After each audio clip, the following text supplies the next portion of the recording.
Kalau dia suku kata, ketika suku kata pasti yang kedua yang menjadi yang panjang. Misalnya malaika, Nah, kalau bahasa Arab kan malaika. Kalau bahasa Mandarin menjadi malaika. Jadi yang justru yang ini yang panjang. Jadi ini beberapa beberapa kasus-kasus yang ini yang saya temukan. Misalnya kata kitab menjadi kita, sakat menjadi sakka, jadi sakatun, jadi itu berubah menjadi geminasi ketika diadopsi atau diserap ke dalam bahasa Mandarin. Jadi ini beberapa observasi awal saya, dan saya sudah menemukan hampir operator kelas kata apa yang paling banyak diserap dalam bahasa Mandarin, apakah dia verba, adjektiva, nomina ataupun yang lain. Jadi nanti itu akan diklasifikasi. Kemudian yang kedua tentu saya akan jadi adaptasi morfologisnya itu seperti apa ketika di dalam bahasa Mandarin, ya, dimasukkan ke dalam bahasa Mandarin. Dan jelas adaptasi fonologisnya saja ternyata tidak tuntas kalau saya adaptasi morfofonologisnya ini, ya, mendeskripsikan bentuk-bentuk kosakata bahasa Arab yang diserap ke dalam bahasa Mandarin, kemudian ingin mendeskripsikan proses adaptasi fonologis dan tentunya proses morfologisnya. Nah, data penelitian ini saya sudah mendapatkan 2 kamus bahasa Mandar yang dikarang oleh Abdul Muttalib dan yang dikarang oleh Ikdam Khalid. Ini saya jadi penggunaan kata serapan dari bahasa Arab. Nah, ini saya jadikan sebagai data sekundernya, karena kalau ada kata-kata yang masuk di sini, masuk di SIL.org, kemudian masuk di software endpoint. Nah, saya ambilnya ini yang menggunakan ini. Jadi ini yang saya gunakan untuk mengumpulkan datanya. Jadi flex ini. Jadi fonem-fonem bahasa Arab saya akan menggunakan ini, awabi nastalik ini ada di sini juga. Jadi tapi secara konsep saya sejak awal sudah sangat serak dengan topik ini. Jadi kedekatan ekolinguistik bahasa Dayak di Kalimantan Timur. Ini sebenarnya selain kajian ekologi bahasa sekarang yang lagi seksi menurut saya, banyak rame-rame meneliti.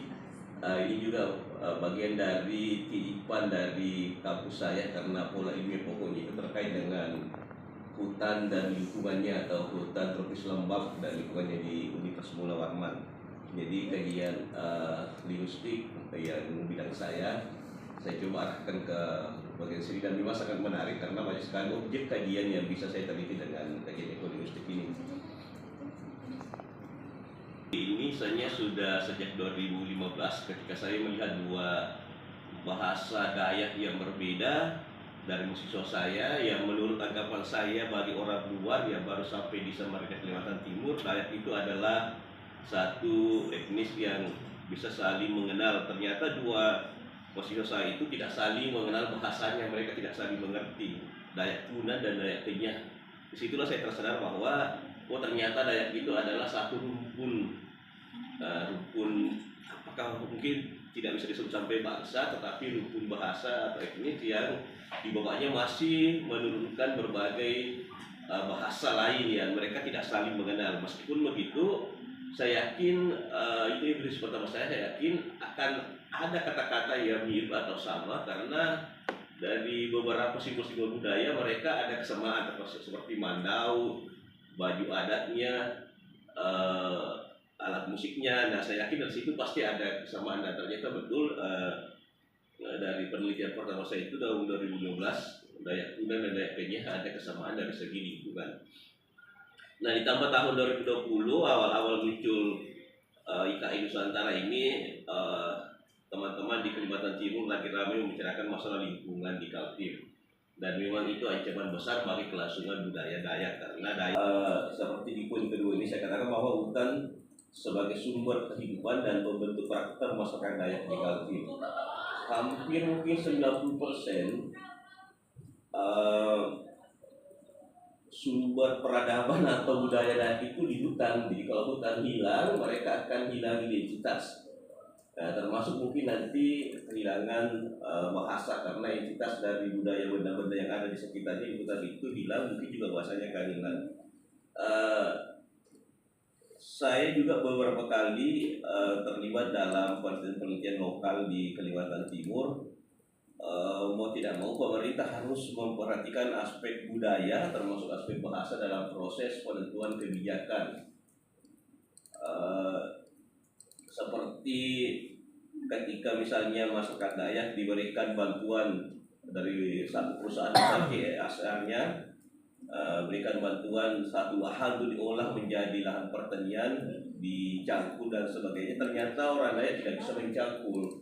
Saya telusuri dari kosakata mereka, memang tidak ada kosakata cangkul dalam bahasa Dayak karena budaya mereka tidak bisa mencangkul. Mereka menebas dengan parang, mandau, kemudian membakar dan menugal atau apa pakai kayu itu ya, ditumbuk-tumbuk ya. Mereka tidak menggunakan sistem pertanian sawah.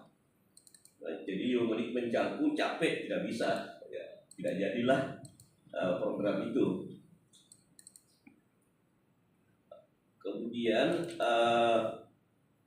dari situ lahir ide ini, kemudian saya coba rumuskan menjadi rencana proposal penelitian disertasi, dan sebagai informasi awal, ini hasil penelitian saya 2015 yang melihat 2 bahasa Dayak di Kalimantan Timur. Jadi lihat Dayak Punan dan Kenyah. Mengapa saya ambil Kenyah ini salah satu Dayak yang agak modern menurut saya. Mereka sudah bisa berbaur, banyak yang sukses. Yang hari Rabu kemarin. Tidak, karena yang CS itu yang sampaikan bilang. Oh iya, yang minggu lalu tidak masuk. Yang hari Rabu kemarin. Yang minggu lalu. Download di sekolah sih. Oh iya, berarti sekolah ya. Iya. Berarti tanggal iya. Tanggal 8. Tanggal 8 Maret. Teori psikologi ini dampak apa itu kan mati. Oke, siap. Psikologi Makasih, dia Kak. pakai ini. Hasilnya nanti psikologi. Mau satu, Bu. Saya kan dulu itu Saya bukan makan ikan. rencana itu ada S2. Lebih juga saya mau lihat Kurang itu mungkin. efek dari nama seseorang. Saya orang kasih nama Saleh, apa betul dia Saleh? Iya. Bertanyalah Purwo Hayati apa udah boh. Aku bilang berapa tahun udah S2? Tidak cukup itu tuh mengetahui bilang. Iya ya. Hanya saya itu makna saja.